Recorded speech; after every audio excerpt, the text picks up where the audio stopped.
Tonoching.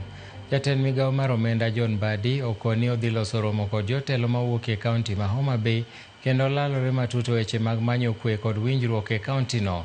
Mbadi nomedo ni gibiro go mbaka kod jagoro mongirore e migao mar arita Dr. Raymond Omolo mondo gibed kod twak e kindgi kod jotelo moyier mawuok e kaunti no koting'o gavana kod jod bura kaka yo tieko ywaruok makelo tulo e alwora no.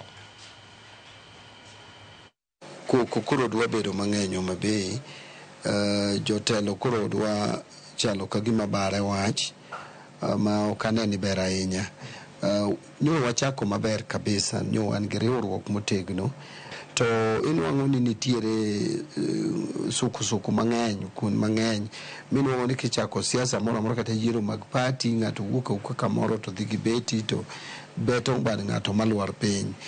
Ji betore gi bete, jomoki betore ma inongo otieno ni kia ng'ato yud ko obet gi beti onegi samoro yudo me puothe, ok en gima ni kare. Koro abro temo mondo mi jowagi aluong gi kata next week or the other week mondo wabed kanyakla. Pod wanyalo weyo matin mondo mirima manyo nitie e wach owadwa ma nyol owito ngimane mondo dog piny matin.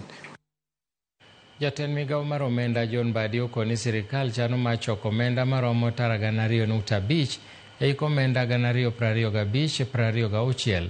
Mbadi bende olero ni ei pesa no jotije sirikal ibiro chok kuom omenda mag osuru maromo $5.5 billion. Okoni pesa miholo to ok duok ne sirikal dhi yudo maromo $46 billion. Kara kamano jatelo Nero tielo ni piny owacho chano mar holo kowuok oko. En pesa maromo $284 midhi holo e Kenya ka milion 591 bende holo.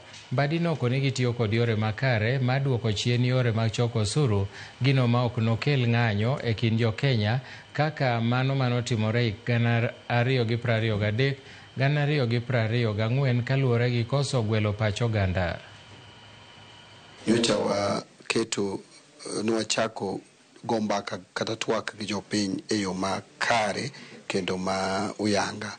Then paro moa kuom jopiny bende wachako wang'iyo, paro moa kata kuom jotije, jogohala ma bende ne dwaro ni mondo wakel lokruok moko e chike, wachako wang'iyo gi kendo nyo watemo ni mondo gima nyalo medo miyo japiny bed gi chandruok kata midhiero wagolo oko. Pesa mawarango choko en trilion 2 bilion 757.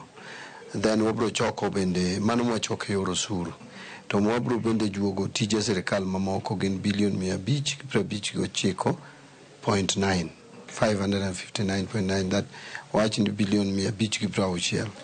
Then grants wabro yudo bilion 46. Pesa mwabro holo oko en bilion 284. Mwabro holo in Kenya en bilion 591.1. Sama go kwach